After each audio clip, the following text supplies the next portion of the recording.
This is day 2 of Unit 2 of Province Stats, where we're talking about histograms, the shapes that they can make, and how we can analyze more data off the histograms. In our first unit, we learned how to create a histogram by coming up with intervals, doing the tallies, and then making the histogram shape. But we didn't do much else with it. Today, we're going to go beyond and look at the types of shapes that are created and how to find other data just more than just a picture. So there's 8 different types of histogram shapes that most histograms fall into. There's the bell or the normal curve, just kind of this nice gentle curve, and it's fairly symmetrical on the left and right side. You have the J shape. If you imagine the letter J, you can kind of see where they call it the J shape. Just underneath the J shape is called the reverse J. You'll notice if you just take your letter J and reverse it, you get the reverse J.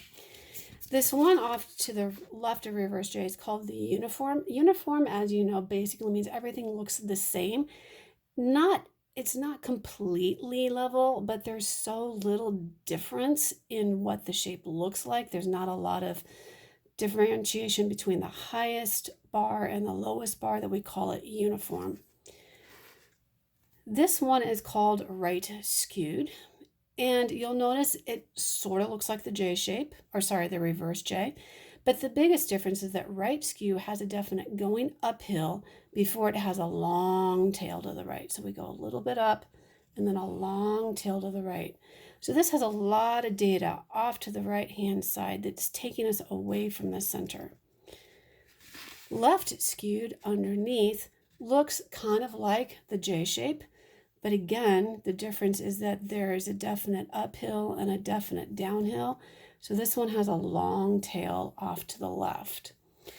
Bimodal, well, the prefix bi means two. That means that there's 2 bars that are the same height. They can be right next to each other. They can be kind of thrown in the middle like they are in this picture. U shape means that the leftmost bar and the rightmost bar are higher than everything else. These are not necessarily the same height, but they're definitely the highest ends, and generally this makes a U shape when it's put together. So how do we analyze data from our histograms? Well, if you are on my planner, there is a video link that explains how to find the mean, median, and mode of a histogram. I'm going to try to summarize that right here. Range, well, we've talked about range in our first lesson. That's the largest minus the smallest value. Please look at your x-axis values and take the largest minus the smallest. The mode, if you recall from our first lesson, is the most. So in this case, we want the tallest bar. Median means the number in the middle. Well, here's where we have to do a little bit of math. We're going to add up the heights of all the bars because that's representing how many people responded in each category. So that'll tell us how many total people responded. To figure out where that's at in the middle, you divide by 2. And then whatever value that is that you get when you divide, you have to determine which bar that answer lives in. And I'll explain that in our next example. The mean is the average. So we need to know the heights of all the bars. Well, technically we found that over in the median, so we already know that number. Then we're going to go through and multiply each x value by its height. Then we're going to add all the products together. So all of the products we got from this step, we're going to add together. And then we do a division where we take the products sum, which is this line, divided by the heights, which is that line. And that will tell us the average number of items in the histogram. So in this example here, talking about number of pets owned, and along the x-axis is the number of pets, and this is the count. So the shape is generally a J shape. It looks about like the letter J. The range, we're going to take the highest x value minus the lowest x value, that's 4. The mode, the tallest bar, so our mode is 6. Median, well, how many total people responded? There's 1 person in this that said there's 1 pet. There's 3 people that said 2 pets, 4, 4, and 6. I'm going to add all these heights together. That gives me 18. So 18 total people responded. Half of 18 is 9. So I have to figure out where the 9th person lives. Well, 1 plus 3, these two bars represent 4 people, plus another 4 that represents 8 people. So the 9th person lives in this bar.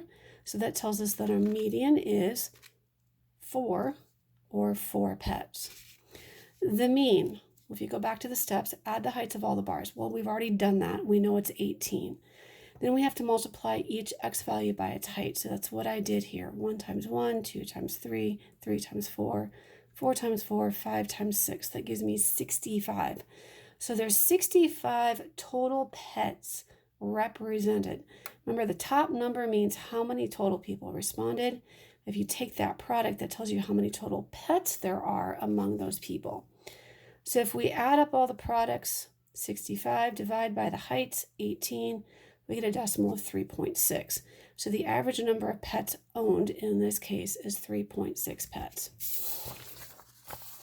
Okay, another couple of examples talking through that again.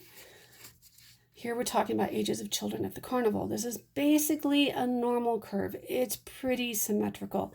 It might have a little bit more on the right-hand side, but for the most part, it's a pretty symmetrical graph. Range, biggest minus smallest x value is 8. Mode, the tallest bar, that's 15, is the tallest bar. So that means that's an 8-year-old is the mode. The median, remember we have to add up all the heights. So if you do that, you get to 92. If you take a 92 and divide it by 2, that means the 46th child is the child in the middle if you line all the kids up by age. So if you start counting 8 plus 9 plus 12 plus 15, that gives you something just under 46.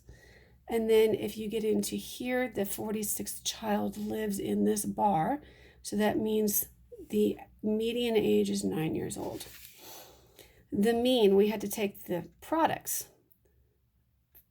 8 kids were 5 years old, 9 kids were 6 years old, 12 kids were 7 years old. So if I add up all the ages of the kids through that products, we get a total age representation of 802 years. We have to take that, divide that by the total height, which is 92. Do that division, we get 8.7 years.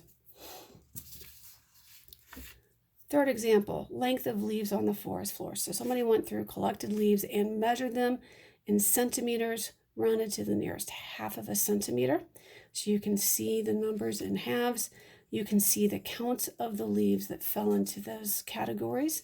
This shape is bimodal because there's 2 bars that are both 10 units tall, but they're not on it's not on the far left and the far right. So it's not U-shape, but it's bimodal because these are somewhere in the middle, but they're both the same height. Range, biggest x value minus smallest x value, 3.5. The mode, since this is bimodal, it has 2 modes. So the modes are 1.5 centimeters, 3 centimeters. The median, you add up all of your heights, you get 54. 54 divided by 2 is 27. So we have to figure out where the 27th leaf is. So if we add 8 and 6 and 10, that's 24 leaves. So the 27th leaf lives in this column. So that tells us that the median is 2 centimeters. The mean, what's the average length? You have to find the products. If you would add up all the lengths of all the individual leaves, we'd end up with a total of 114 centimeters. We have to divide that by the total number of leaves that there are in the group, 54. We get 2.1. So the average length is 2.1 centimeters.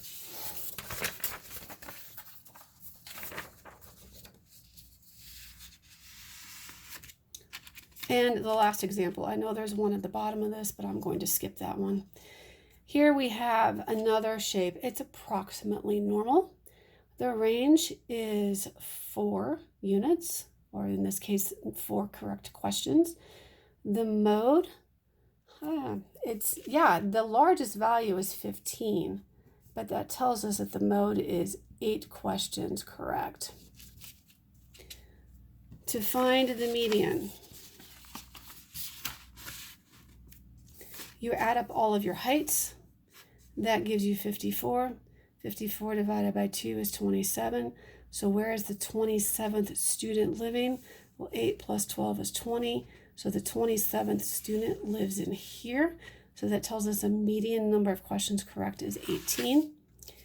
And then the mean, you have to figure out the total score of all the students that are represented. So you get all of your products, add all that up. That's 431 total questions correct. There's 54 students that are surveyed. So 431 divided by 54 is this as a decimal. If I try to round this to the nearest tenth, that means the 9 rounds up. So we're actually going to round it to 8. So we're going to say that the average number of questions correct is 8. Now, this one down here, I'm not doing all of it. This is a uniform shape. The range is 9. The mode, there really is no mode. I'm going to skip the median and mean. I'm not going to give you an example like this on your test or quiz. The numbers are just, they're going to be too hard to figure out. So I'm skipping the rest of it. So that's how you go through and do a quick analysis of a histogram given the picture and the values.